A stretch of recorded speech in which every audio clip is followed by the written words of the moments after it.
For this Fellows mini training, we are going to review some effective table strategies to help you engage with your fellow students on campus. If you're wondering why you should table, there are plenty of reasons. For starters, it's a great way to directly talk and engage with students on your campus. These may be students that you would have never met otherwise. It also provides an accessible way for students to ask you questions about voter registration and for you to educate them about the candidates. But before you set up your table, there are several things you should keep in mind. The first and most important thing is to choose a location in a high traffic area with good visibility. If people can't see your table from far away, they will be less likely to stop by. For you, this could be outside the student center or in front of the dining hall. You also want to choose a focus. Are you trying to educate students, register them to vote? Make sure you have an objective before you set up your table. You may want to recruit and train volunteers too. You may have a difficult time running the table by yourself all day, especially with classes and other activities. Try to get volunteers that can help you with this tabling. Make sure you also advertise your tabling event. The more people that know about your table in advance, the more people will stop by. If you have a video of students on your campus saying why they have decided to vote, this would be a great opportunity to show off this video. You also need to make sure you have plenty of materials. You obviously need a table, but there's so much more you might need, like chairs, pens, and candy. Make sure you read over this list before heading out to table. You might also be wondering what you should wear during your tabling event. Make sure you do not wear anything with a partisan political message on it, despite how subtle it may be. Once you set out to table, remember that the table is a tool and not the main attraction. You are the main attraction, and people want to talk to you. It also helps if there are two people at the table so that you can both talk to more people. It goes without saying that you need to smile too. Do not sit on your phone behind the table. This tells people walking by that you were not interested in talking with them. Now I'm going to quickly go over some key strategies for talking to people. First, you want to think about how you're talking to people. Be direct and don't use wiggle words. Instead of, do you think you're registered to vote? Ask instead, are you registered to vote? Second, you do not want to ask people a whole series of questions. Make sure each question has a purpose.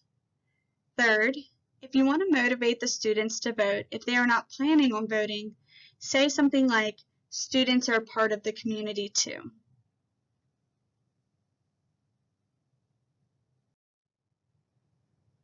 Fourth, you also want to make sure that you have a plan for how you are going to talk to your fellow students. If it helps, write a script for tabling. This will help you consolidate what you're saying and ensure that you include the most important information. Another point is that many students may be registered to vote in their hometowns, but may not have registered again since they last moved to campus. Make sure that you ask if they are registered at their current address. Finally, do not act like you know the answer to a question if you truly do not know it. Follow up with the student in an email if they have a question that you are unsure of. We do not want to give out the wrong information.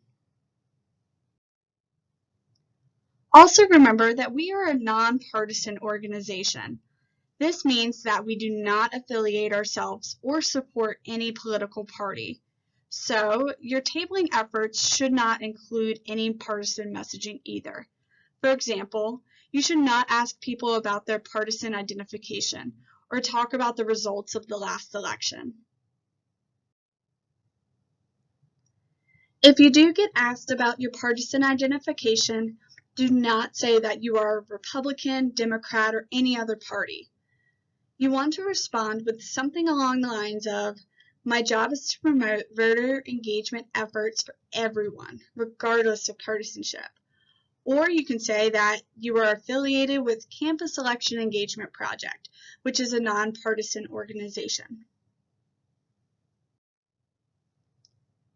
You might also be wondering how you can engage with people at tabling events besides having them fill out voter registration forms.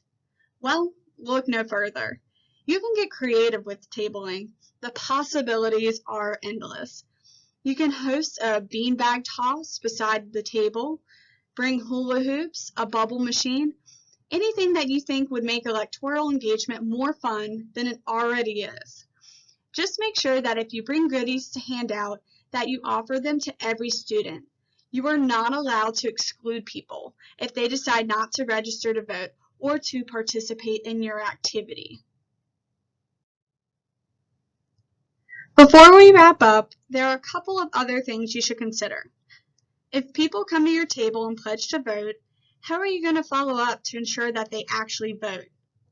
One possibility is that you could collect their emails at the tabling event and send reminder emails about the upcoming election. You also want to make sure that students put their phone number on the voter registration form if you hold a voter registration tabling event. If anything is incorrect or incomplete on their form, this helps the clerk or Secretary of State's office follow up with them directly. Finally, if you're holding a voter registration event and someone tells you that they are already registered, what are you going to do? How are you going to continue the conversation? You might want to bring some of CEEP's candidate guides to your tabling event to hand out to students after they register or if they are already registered to vote, so that they can become more acquainted with the candidates. That's all I have for this mini training. Thanks so much for listening. If you have any questions, please feel free to contact your state director or our National Fellowship Director, Courtney.